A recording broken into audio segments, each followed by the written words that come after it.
He's spent over 30 years in the clinic and on the field, supporting both pro athletes and weekend warriors. Now, sports physiotherapist and Coreshorts creator Greg Bay is taking you inside the locker room with the show Injuries, Innovations, and Insights. We'd like to welcome everybody to Injuries, Innovations, and Insights with your host, Greg Bay, creator of Coreshorts. Today, we've got an exciting show because we get to move on from the origins and the direct innovation of the creation of Coreshorts to really the foundation of the company and some of the trials and tribulations as we moved all the way through to where we are today, which is about 15 years later. So I can say that things did not move exceptionally quickly, but sometimes you don't know your path until you're in it. So today I've got some terrific guests. They happen to be my business partners, but they are absolutely key to the creation and development of the company. Ed Georgica is here. Ed, welcome. Thank you, Greg. And Claude Gagnon. Welcome, Claude. Thank you, Greg. Yes. So the last time we were talking about meeting Ed on the set of Miracle, the movie, again, that was a great experience for us. It was very enjoyable. And we found out how much time and effort and energy goes into creating a movie. But with that said, we had lots of downtime. So while they're preparing and getting things ready for a shoot, there was a lot of visiting going on. And that's when Ed and I were sitting in the stands of one of the arenas chatting about what we did, who we are, and we found out we had a good friend in common, Morgan Quarry, who was working with the Ottawa Senators and switched over to administration with Canadian Soccer, where I was a therapist. And then the conversation ended up me talking with Ed about this project that I've been working on called Coreshorts. Ed, what was it? What were your first thoughts when I started to describe the product to you, and you were sort of nodding your head like, "Hang on a minute." Yeah, Greg, it's so funny. I was thinking back after we talked earlier the last week about it. Is that we were at Craft Services on the movie set, and we were filling our bowls up, and we were going to go watch the next set because our director was really crazy. He was pushing these actors, and we need a physio. And then that's when Greg was in the line at Craft Services with me, and we sat down, and he started talking about this short and innovation and entrepreneurship, and I'm listening, and my ears perk up, and I hear this word called Coreshorts, and it's like, Coreshorts, I know that short. Where do I remember that short? And then you started describing the short with these X's and sewing seams and elastic. I'm going, oh, that was that short, that piece of shit short that fell apart on Magnus Arvidsson.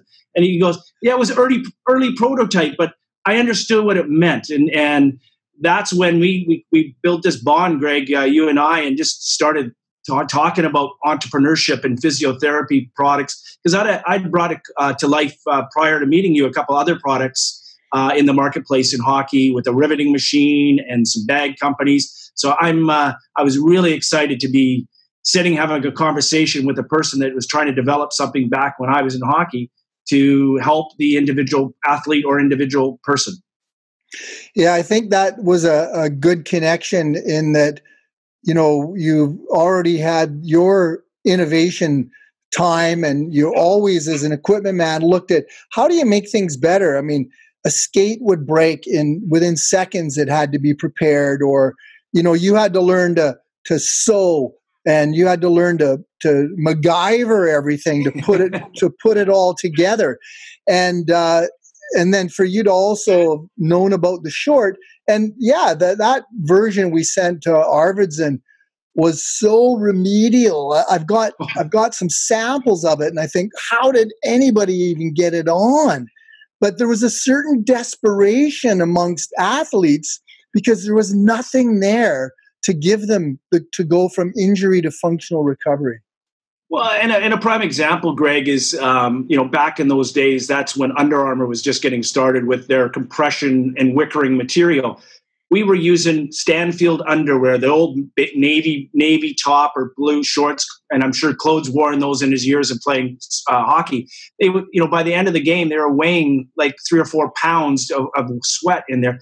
So when I saw Coreshorts coming, we were using these very simple compression garments under there. Most of the guys were wearing Stanfield underwear, which gave them no protection.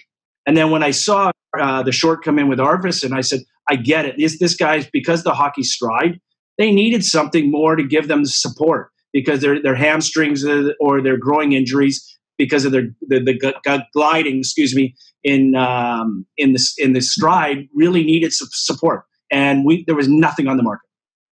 Yeah, whether it was a bike compression short or tight underwear, because there was just the beginning of compression wear just starting then, right?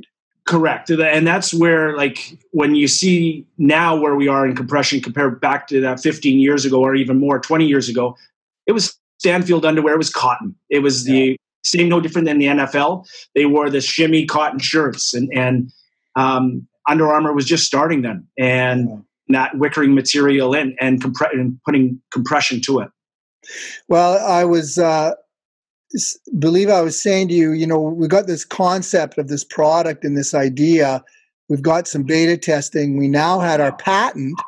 I'd just before going on to the movie, I'd received a letter back from Nike saying that they weren't interested in the product. And it took me probably 3 months to even figure out how to get a product to Nike, get an NDA signed, get it to their innovation department. I did do a follow-up call with one of the innovation guys there, and he was really a great guy. But they basically was zero interest from Nike in the concept.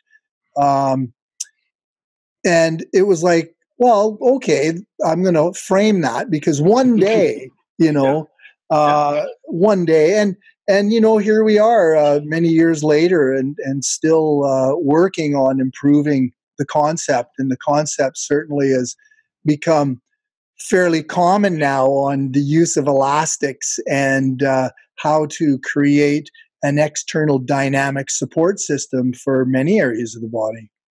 Yeah, it's the evolution of compression and the feel of the garment, the proprioceptors firing from a physiotherapist perspective. It's all changed. It's evolving immensely now.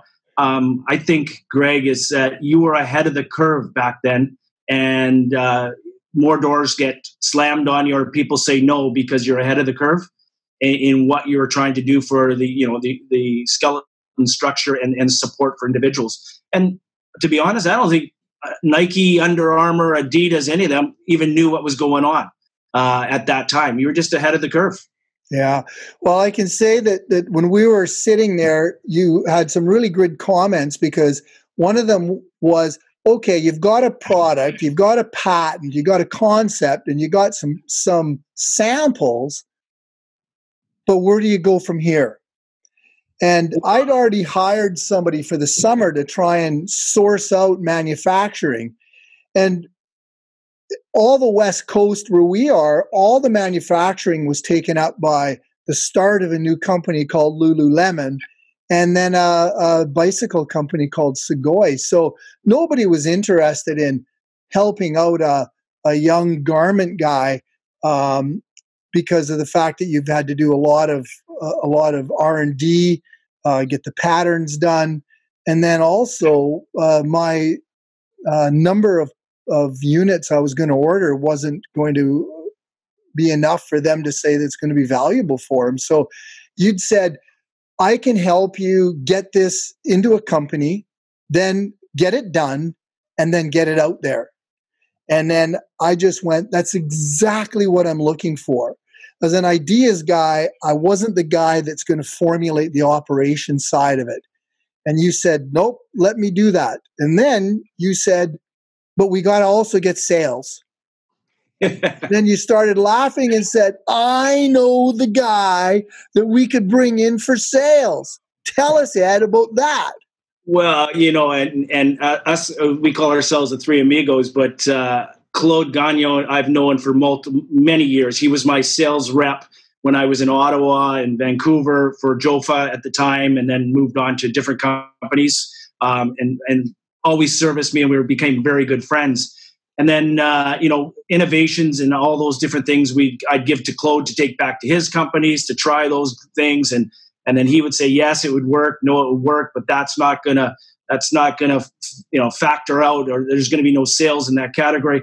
Claude then ended up in Tampa, Florida, when back in those days, and I'd moved back to Vancouver, obviously, and we kept in touch and that side. And when Greg goes, well, how do we make this work? And I'm going, well, Greg, I don't think it's one product. I think we need to make it into a family of products to get our shelf space in a retail store, if we're from the Source of Sports sides.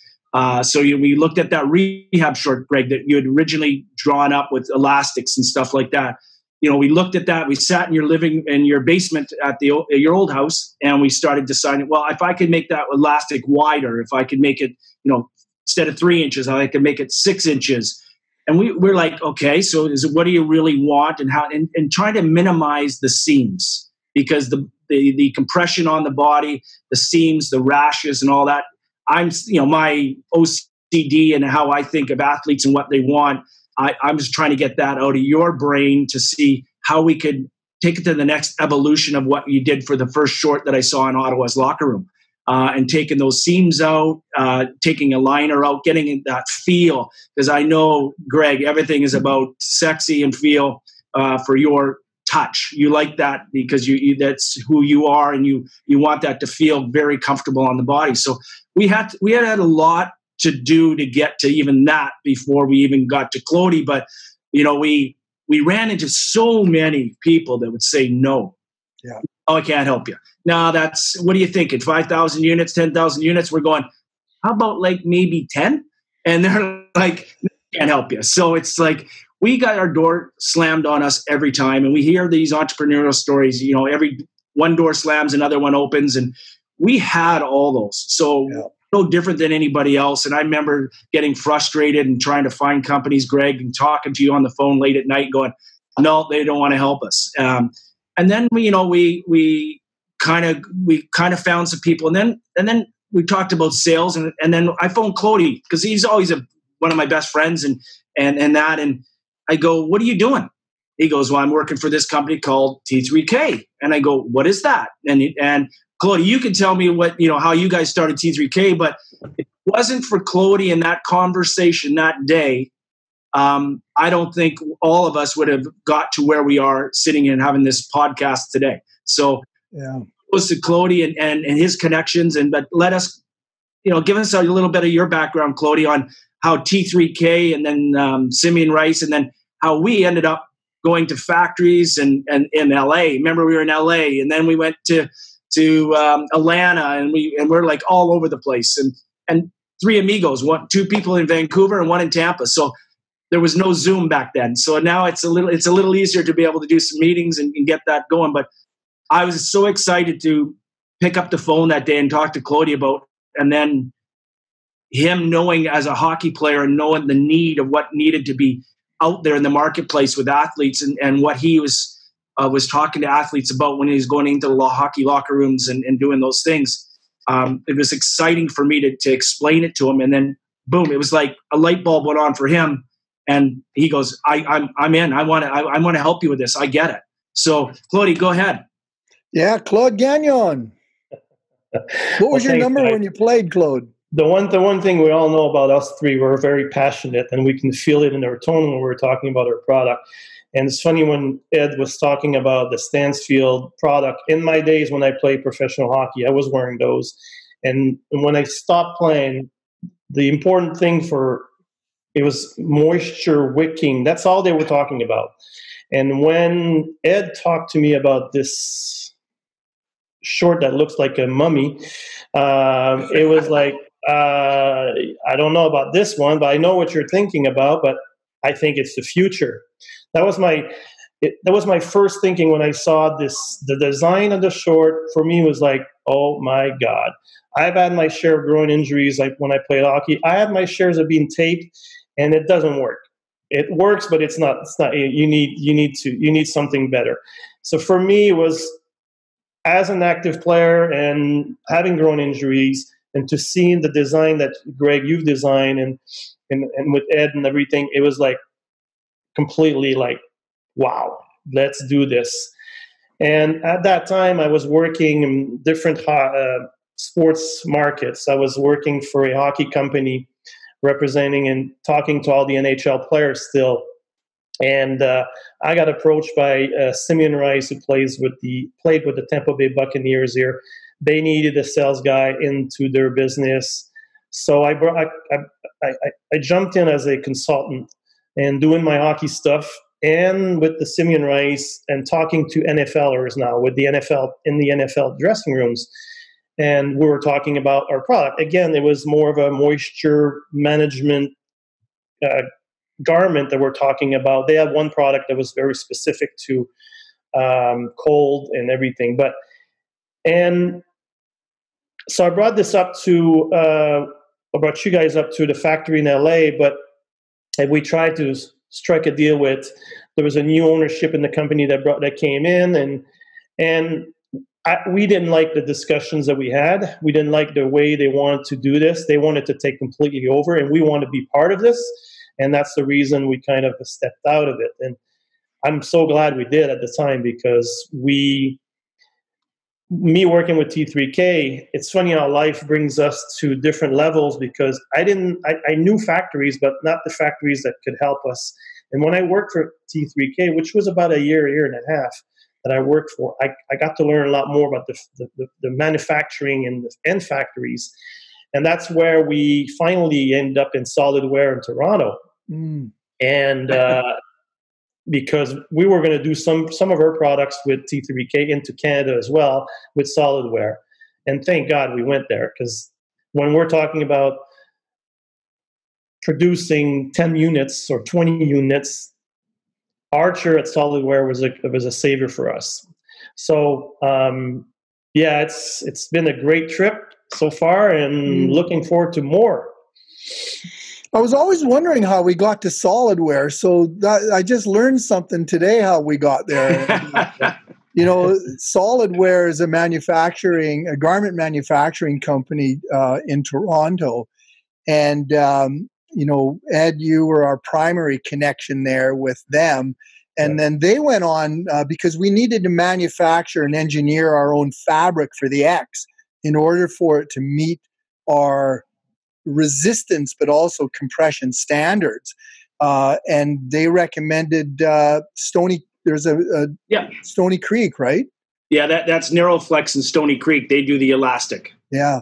So, we were pretty Canadian that way, but also it was because we ended up having somebody that could take us under their wings and spend the extra time and energy and money to invest in us because they believed the product. They liked our story. They liked the three guys that had no real clue, but yet we had a lot of connections and ideas. So that was back in 2005, and then we started to get product actually in late 2005. From there, we ended up, like you said, Ed, with our three versions: a lighter version, our pro version, and then a full supportive rehab version. So we ended up getting shorts, and then started to get them out at a very small run in 2006. 2006 was an important sort of time for us because I ended up getting a call from a lady named Shannon Bentley, who was a producer for the Discovery Channel show called Daily Planet. And she said, I saw these shorts, and I just think they're so cool. And at the Daily Planet, we love to talk about new science and new things that are out there. Could we do a show on these shorts? And I thought, wow, that's fantastic. And she said, well, we'd like to get it done in the next sort of 2 months. What research do you have? And I went, okay, we'll get it. Okay, good. So we're going to come out to your clinic and we're going to do a film it. And it was like, oh no. So I happen to know an occupational therapist who used this computer technology called FAB, Functional Assessment of Biomechanics. And Russell McNeil, and I said to Russell, I says, hey, Russell, do you think you could bring your stuff out one day and we could test someone moving in the shorts and then without them, and you could measure on them to see if there were any change in stability? And he says, yeah, I could do that. Sure. Well, we'd never tested it before. So we're filming for the Discovery Channel, and we're using a friend of mine, Master Brian Kinney, just to do a simple bipedal maneuver. And I'm going, we've never done this before. We've never tested it. And so he tests without and tests it with. And then the Discovery guy takes the camera and starts zooming it in on the computers. And Russ is going, and if you look here at this line, when he's wearing Coreshorts, you can see that he's significantly more stable. And I went to myself, you're kidding me. Oh my gosh, this could have went so bad. You know, it was like, oh, this is perfect. And then they wrapped up the filming. The BC Lions, Ed, you got us connected with them. And you guys, if you haven't seen it, go watch it. It's on our website under media. It's the Discovery Channel, Daily Planet. The show turned out to be absolutely perfect representation of the shorts. And it was like, wow, we didn't even have to buy that advertising. But after I cleaned my pants out, because we had no clue. Greg, if I can come back to 2005 briefly, remember us three being in the car, amigos, and we need to find a name for our company. Yes. And we're throwing names out there, stupid names. We're coming like, what are we going to call our company? Like, we finally came into Coretection, then we put that together, Coretection. Oh, yeah, that makes sense, right? It was a 2-hour. We'd come up with names completely from out of nowhere, and just for the people that are listening, how Coretection came on play is basically a core protection that we knew that we're going to add to Ed's comment earlier. We're going to build a whole family of protection gear based on the core. So I thought that was something that people should know why it's called Coretection. Yeah. Yeah, good point. Because everybody says, "Could you please spell that?" You know, and it's like, here we go. Yeah, that was fun. I remember the music was just blasting in the car that day, and we were somewhere in Ontario or Quebec. I don't know, but well, we used to go on these trade shows when we first started, and you know, you've got Claude that used to do a lot of trade shows. Myself and Greg's done different medical shows, but I remember the one day sitting in St. Louis under the gateway, the arch of the gateway in St. Louis, and we're brainstorming and trying to figure out what we're going to do and how we're going to do the sales. We had no clue. Yeah, just throwing stuff on the wall and nothing was sticking. But at the end of the day, there's maybe one morsel that stuck, and we went with that.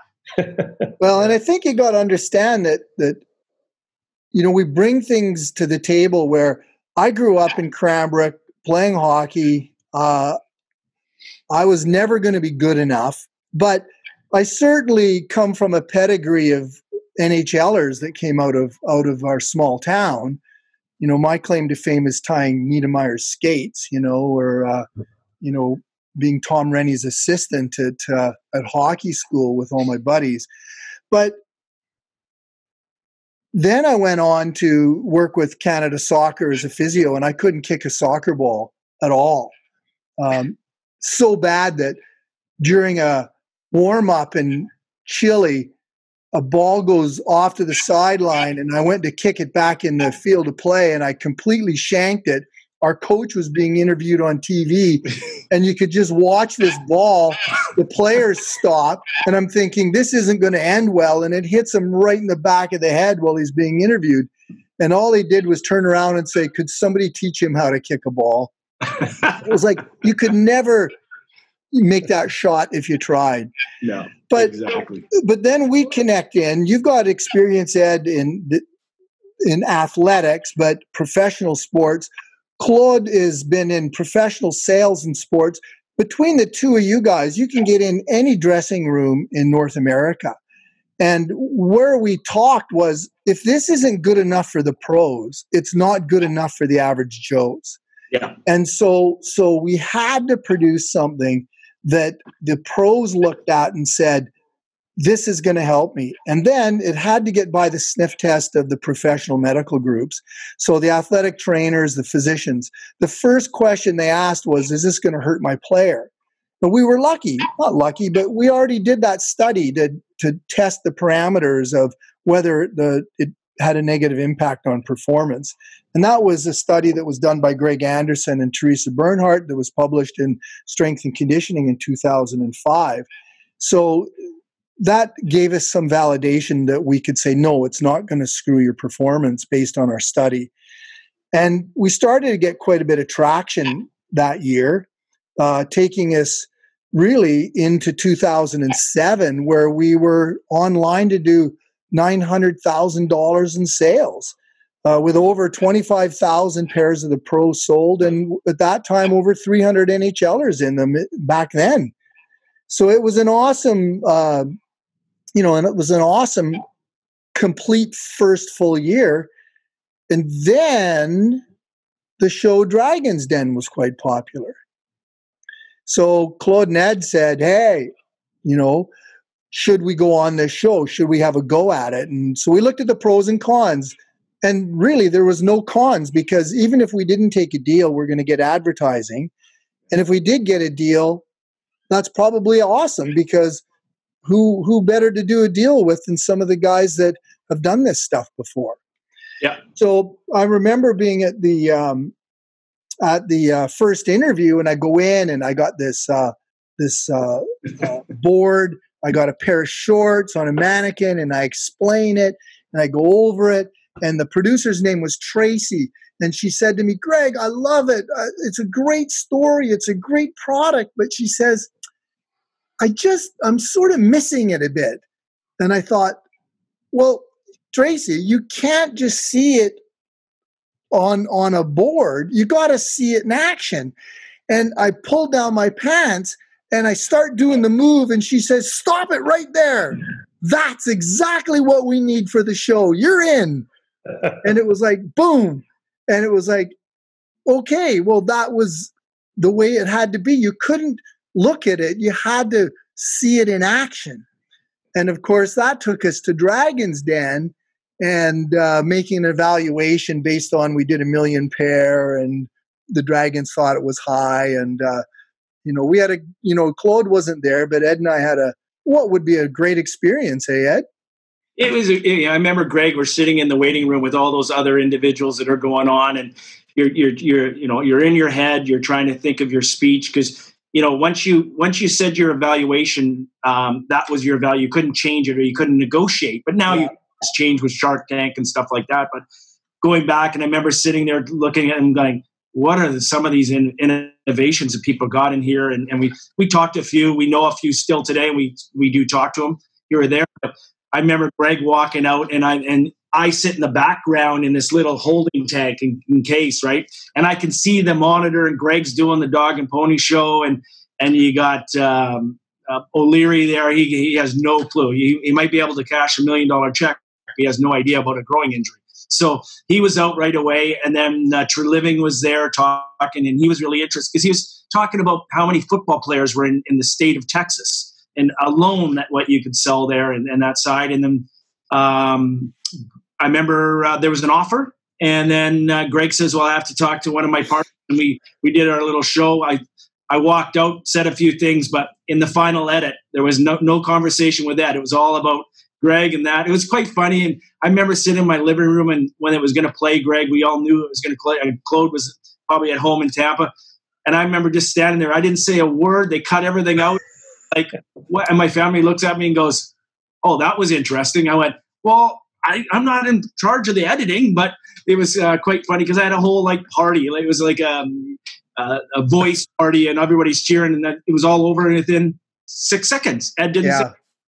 So it's what an experience. I remember walking out and the adrenaline that you had after it, and how they do the little interview, and then And then you walk out in the street and you're just as normal as anybody else, and people are walking around and you're like, okay, what just happened? And I think we went for a couple beers after that, Greg, and because that adrenaline was so exciting, and watching these entrepreneurs, and then you can carry on. But where we went from Dragon's Den to the other ones, but it's we knew what we wanted, we knew what we came for, and we walked out of there with our heads high, Greg.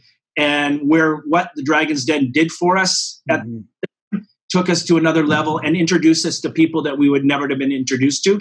So that was the whole key. And it would have been great to do it, but I'm not shaking my head right or wrong on that at all. Yeah, it was, we were in there for 20 minutes and it was edited down to 5. And I remember one of my answers wasn't even the answer to the question that they asked when they edited it. It was like, wow, that didn't even work. But,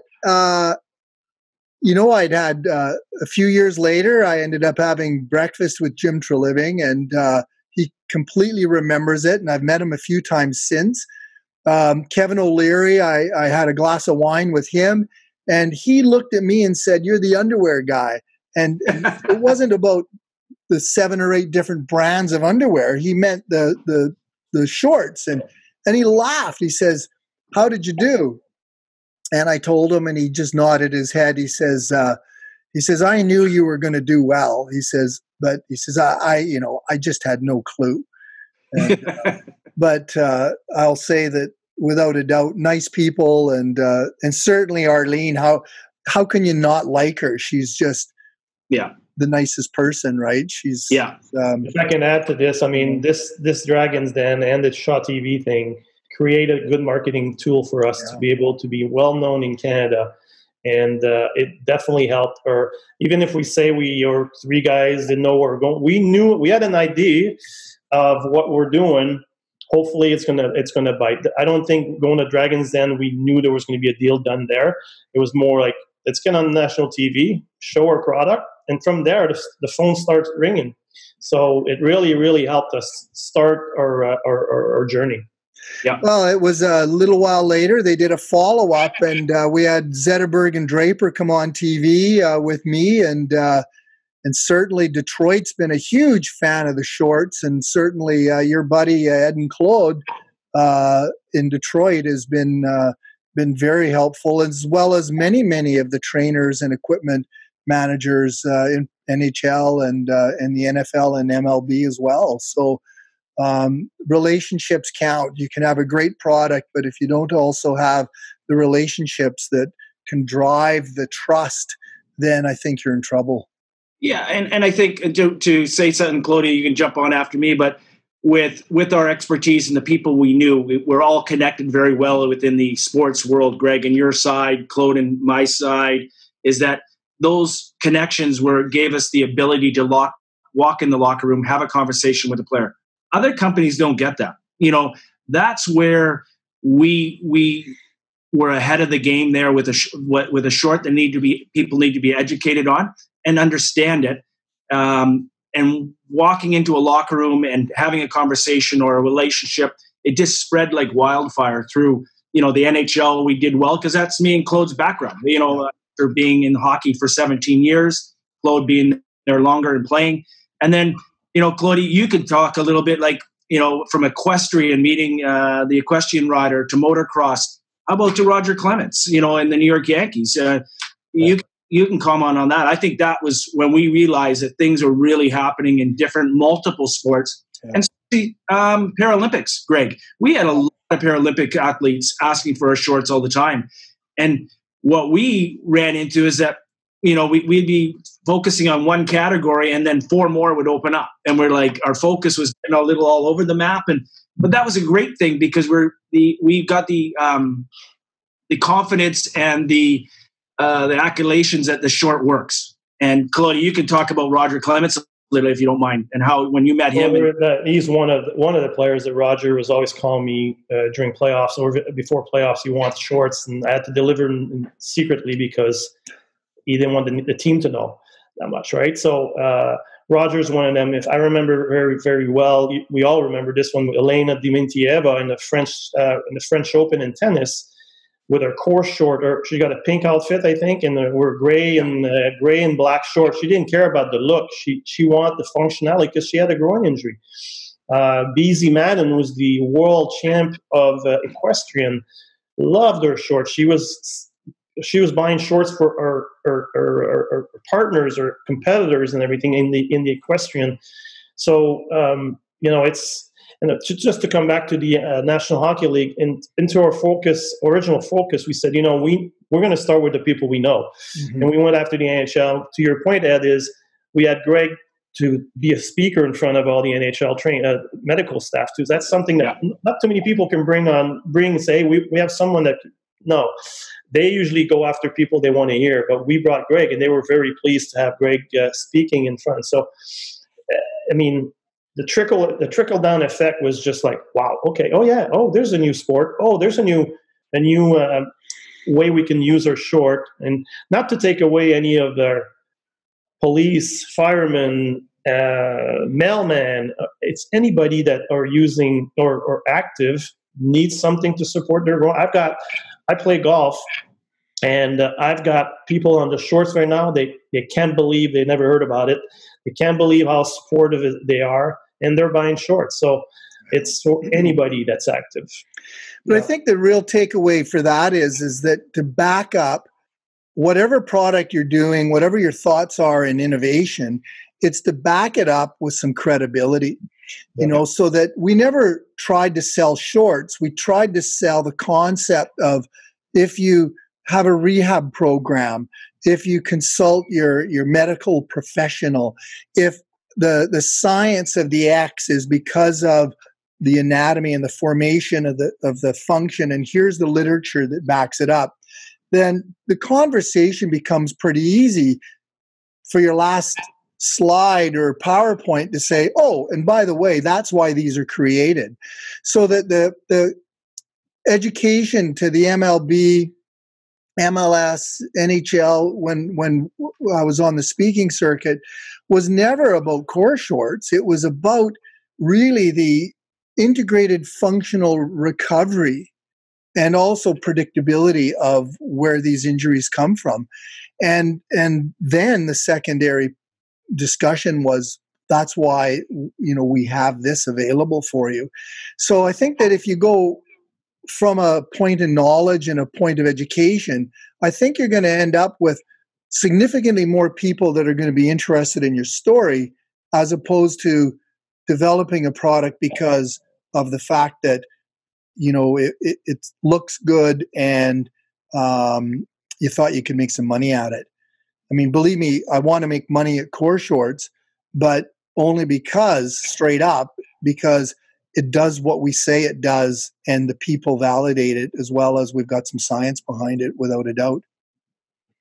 Yeah, the validity is there, Greg. Over the years, we've seen that, but again, there was a need, and that need needed to be addressed, and that's what Coreshorts did at the time. And starting back in way back before 2003, and then now in 2008, in that time, we were just trying to get that message out there, and the message was, there's something that can actually help you instead of 3 cylinders. This short brings it all together, and that validity came about with Roger Clements and the other NHL guys, other categories of consumers, and that, and we kept getting that validity, and that's what was most exciting, and I think that's I think in Abbotsford, and where the company was in BC there when it was done, and we got Coretection got Business of the Year in 2008 in Abbotsford.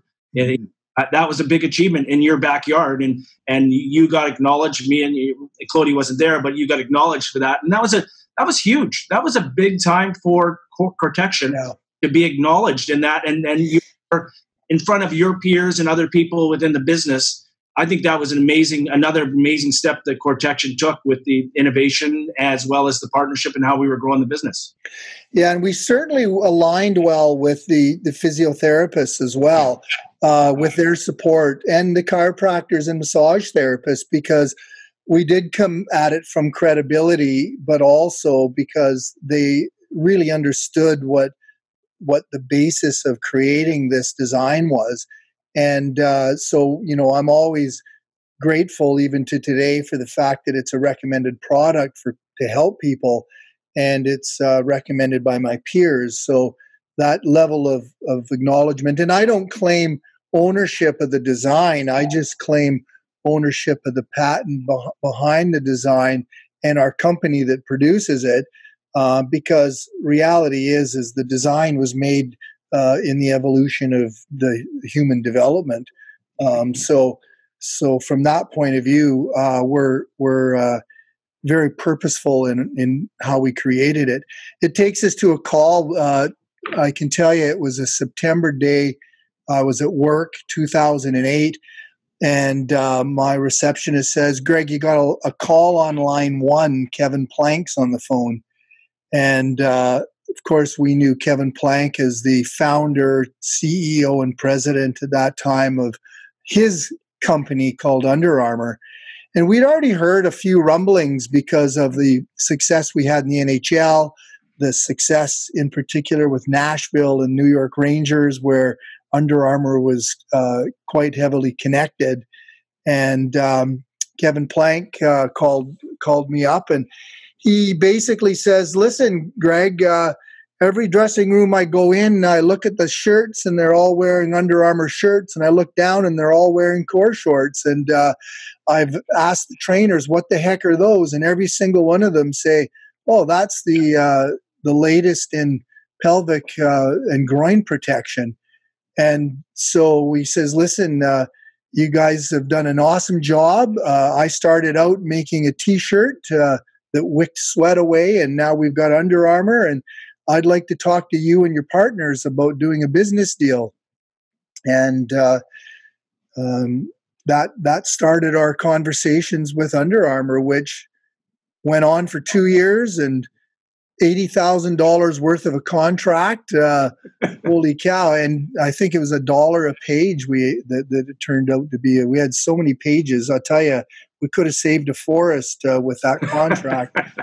But, it turned out to be what we thought at the time was going to be exactly what we need. We had conversations with Reebok. Reebok said, "Listen, we love your product. We'll take it, but you're just going to be one of 2,500 products." And it's like, somebody from the company said, "Listen, we think you should go with Under Armour. They're a startup. They're hungry. They're going to promote you. They're the leaders in compression wear at the moment. That makes more sense. If I were you, this is what I would do." And certainly Nike was out of the picture. And so all three of us had numerous meetings in Baltimore, right? Yeah. Well, I think, Claude, you were more involved in the locker rooms at that time and before that, and getting the vibe back from what was going on in the players in the locker rooms, and then talking to all the other sales reps that were out there, and having good relationship with the Under Armour sales reps. You kind of knew where they were coming, and Under Armour was coming at us for and why. And, not saying we had a little insider of what was going on in the Under Armour world, but I think when correct me if I'm wrong, Greg and Claude, is that at the beginning, I think we were one of the first licenses or that Under Armour had put together, like for royalty side of it. I think we were one of the first ones. Yeah. The patent. They were the only patent that they had a license about. So they didn't have any patents at all in any of their products. I think, right, Greg, if I'm correct? I think they did on one of the wicking materials before that. But yeah, we certainly, Kevin Plank had us. They did a big TV shoot about innovation and how they're going to carry it on. And they did. They had their, Under Armour University. They eventually built an innovation lab, which, not to be critical, but I always envision an innovation lab as, whiteboards with bizarre stuff on it, maybe some AC/DC happening in the background, and, and lab coats that are tie-dyed, and but they worked a lot, and I know that at the beginning they advanced into so many other things.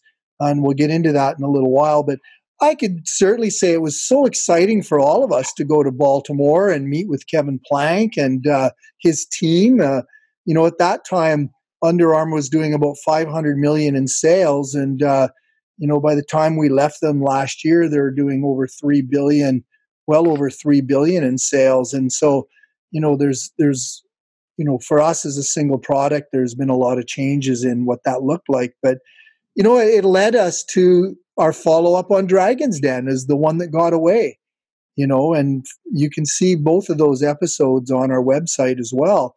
And that was really exciting, being at the Blue Jackets training camp and having Rick Nash as a representative and having the discussion. We got a lot of ad time out of that. Yeah, a lot of ad time out of the Dragon's Den. I'm always appreciative of being well liked by them.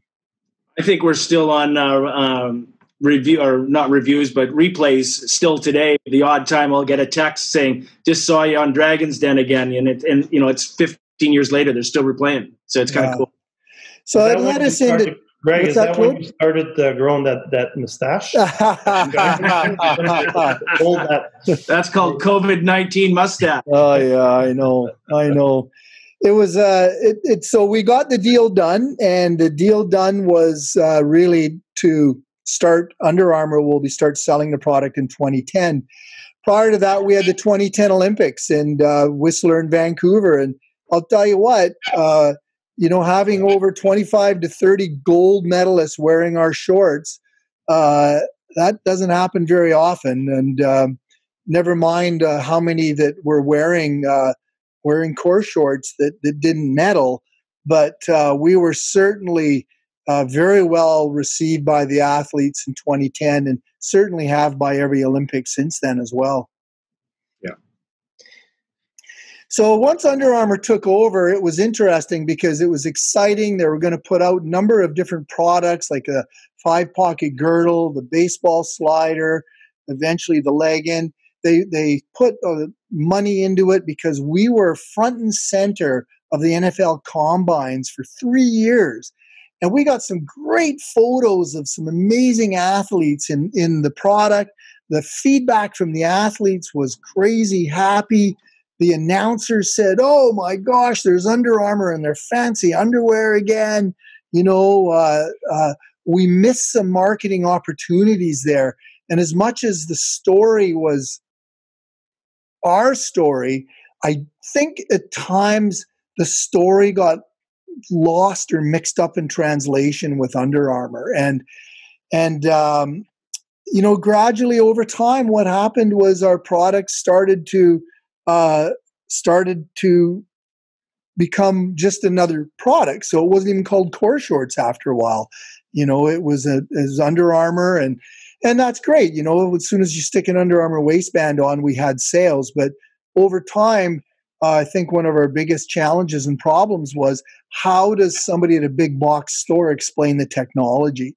We still had the NHL, we still had the pros, but how does that translate down into the store without telling the story? And in that, to come back to the Under Armour days, I don't think they had the same vision as we did, where we originally started with the medical side, but then it became to the sporting industry. But like you just said, the explanation of the product, you can't just put anybody on the short. The other thing that we've seen, and you're correct, Greg, when saying at the combine we had exposure or short, because usually our short, you don't see them. They're an undergarment, and that's where we're trying to make our undergarment, our core shorts, and outerwear, because people can wear it just like that too. So, but yeah, it's unfortunate, but we're back together, right? Yeah, it was it was a licensing deal. I can't disclose the specifics, but when it came down to 2 years ago, we were looking at Under Armour had the right to renew for a number of years after. We decided that we were prepared to reinvest, make our changes. We were prepared to become equal partners because that's the right thing to do.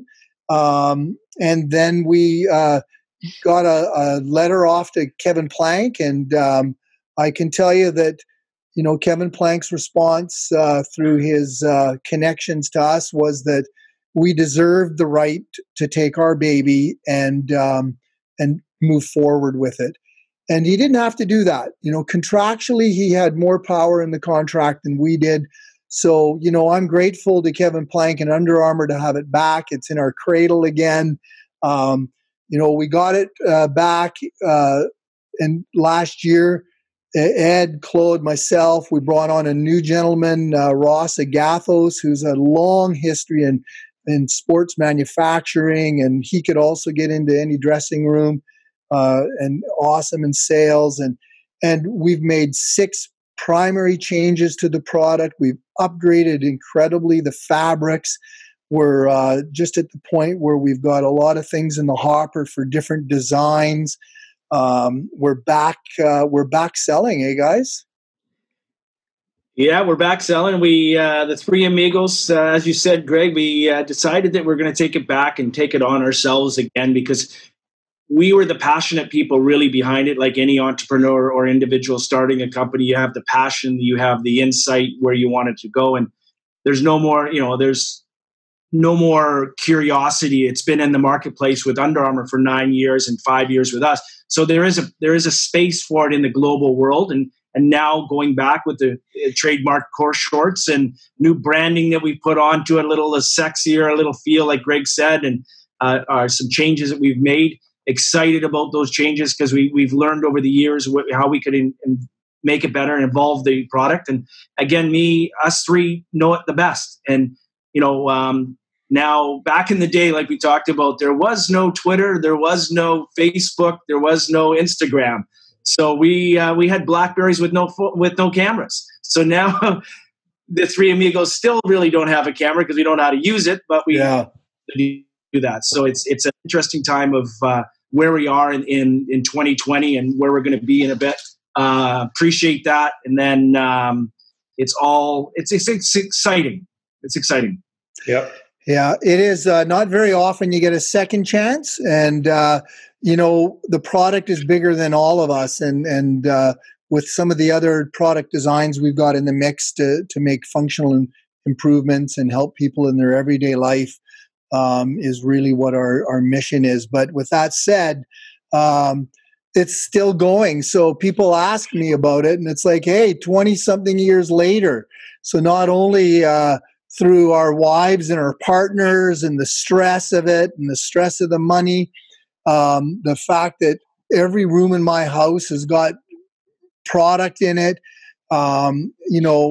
it is more than just a company for us. It is our legacy, and that's what we've taken on now. And a lot of people in business would say, "Jeepers, you need to separate those out." Well, I haven't, and you guys haven't been able to separate them out because it's part of our fabric, and we're not done this story yet.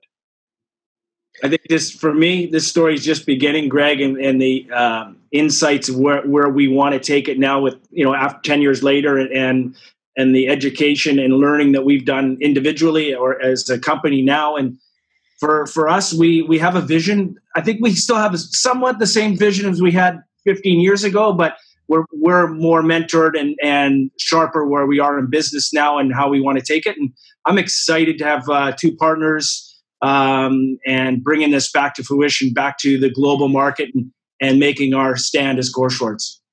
I think that, you said very well, Ed and Greg. Our first goal was to get to the pros and everything. We did that. Now, looking back and right now talking to people, there's 80% of the population that still don't know what Coreshorts are. So that's our goal now, to push through and making sure that people are aware of Coreshorts.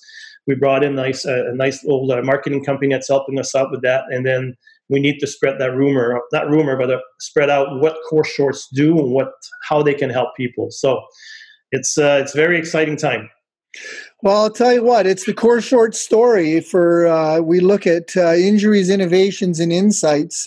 We're a better place to start than telling our story. But also for people out there listening, when you've got these ideas, they start with ideas. Then it's about trying to say, how do you get it from the idea to a prototype to to owning your proprietary, from there into a business. And some people snap and they're at it. Well, we've also had full-time jobs. It's been off the corner of our desk, a lot of this. And certainly that means that we've got long hours, long days. And I think we're working on about 3 cents an hour for our efforts and works at the moment. But the point is that stay with it if you've got it. If you believe in it, stay with it. Surround yourself by people that care. Surround yourself by people that know other people that can support you. And from that point, success is measured in many ways. So for us right now, I'll tell you that this has just been a great conversation. We can always get excited. We're going to leave this conversation and go throw down a few exercises. And from that point, I hope everybody's had a good understanding that this is just not overnight. It's been a long time coming, and we've got a long ways to go. So thank you, Ed. Thank you, Greg. You, Claude. And we'll see you on the flip side. Thanks, guys. All right.